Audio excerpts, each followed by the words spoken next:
Shalom Obracha, nous nous retrouvons avec la 6e Mishnah, Mishnah Vav du premier Pérek. La Mishnah nous enseigne En chofrim kuchin ukvarot bamoed. On ne pourra pas préparer des tombes pendant Chol HaMoed pour enterrer ceux qui vont mourir après Chol HaMoed, après la fête.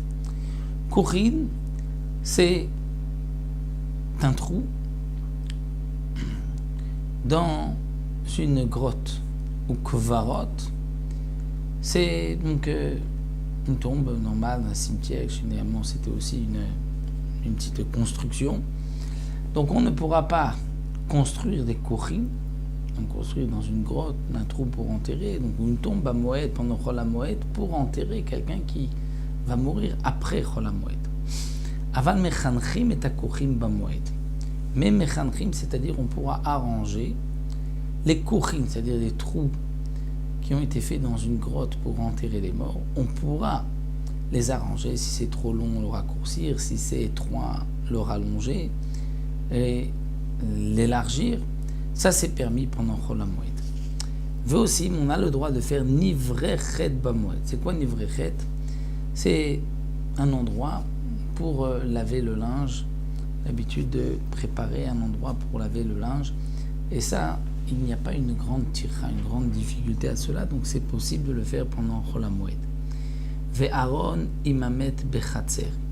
Et on a le droit de préparer un cercueil imamet bechatzer, lorsque le mort se trouve dans la même cour, dans le même endroit. C'est-à-dire il y a quelqu'un qui est décédé, il est dans la cour, on pourra, si on est à côté,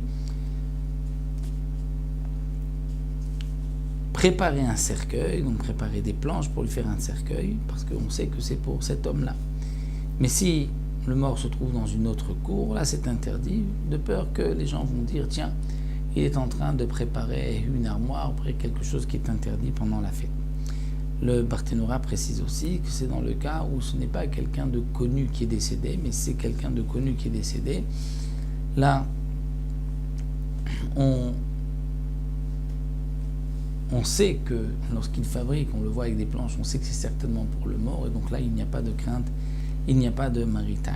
Rabbi Yehuda Oser, Elaimken Yeshimon Nesarim. Rabbi Yehuda, lui, interdit. Il interdit d'amener du bois pour fabriquer des planches, pour ensuite fabriquer un cercueil, mais il dit qu'on pourra, Elaimken Yeshimon Nesarim. C'est-à-dire, s'il a déjà des planches, on voit qui sont prêtes avant Chol HaMoed, avant Yom Tov, là il pourra construire ce cercueil pendant Chol HaMoed. Mais amener du bois pour en faire des planches, ça c'est interdit d'après un Rabbi Yehuda. On termine la 6e Mishnah.